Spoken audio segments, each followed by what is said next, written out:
Hey, how's it, Laker Nation? Couple buzz here. So Lakers made a headline trade, trade, blockbuster trade, whatever you want to say, for Russell Westbrook. Gave up KCP, Kyle Kuzma, and Montrez Harrell. Montrez Harrell, I was really forward to looking back.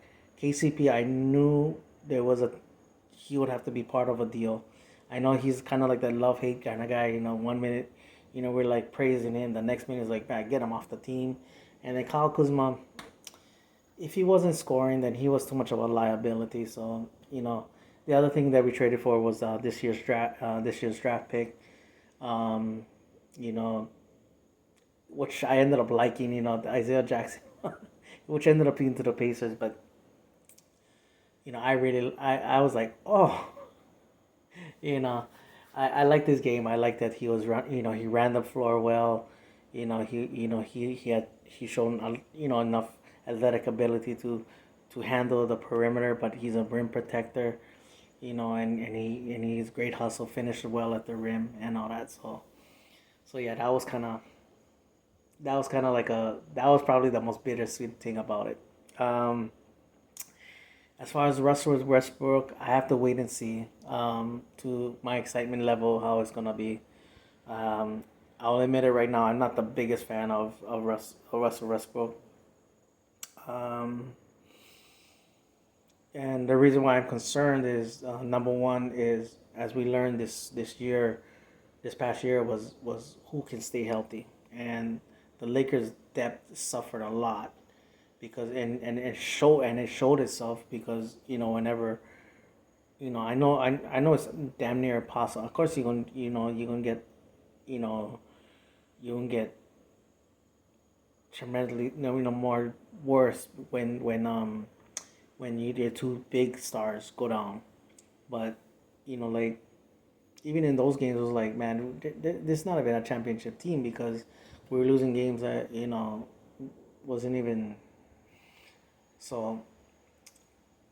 So it was kind of like one of those things where it's like, nah, I mean, cause like even depth, even though when you lose your superstars, there's sometimes where you can steal a game or two, or at least go like, man, if those guys was in, we'll be blowing out. Like it was kind of like, huh, it's a big difference when those guys are not in the. It's I mean, it's not even only obvious. It's like that's how much we need to rely on those guys to get us through the season and everything. So, and the other concern is floor spacing. As we know that Russell Westbrook is not the best outside shooter, so with LeBron developing his more of a post game now more than ever, and Anthony Davis is a low post player. Russell Westbrook, he's explosive and all that, but when it comes down to it, it's easier for the defense to collapse. So that's why I'm waiting for the other how the roster fills out. That we hopefully we can finally get some guys that we say, oh yeah, they're a great three point shooter, and actually live up to that what we're signing them for, and all that. The positive thing is like our transition is gonna be on point. Russell will push that ball up up and down that court, and he's gonna put a lot of pressure on the defenses when we do get the rebounds and all that. So that's the positives of it and everything. So again, I'm just waiting for the how the rest of the roster fills out.